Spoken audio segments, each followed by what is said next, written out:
আমি তারপর ওকে আর কোনোদিনও ফোন করিনি।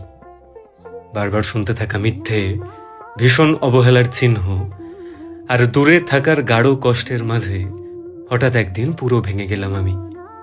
করলাম না আর কোনো অভিযোগ, লিখলাম না আর সেই বড় বড় মেসেজ।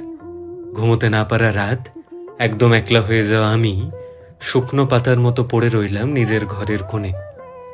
দেওয়ালের গায়ে মুছে ফেলা কান্না আর একদম বিষাক্ত অবশেষের মতো একটা আমি সরে গেলাম অনেক দূরে।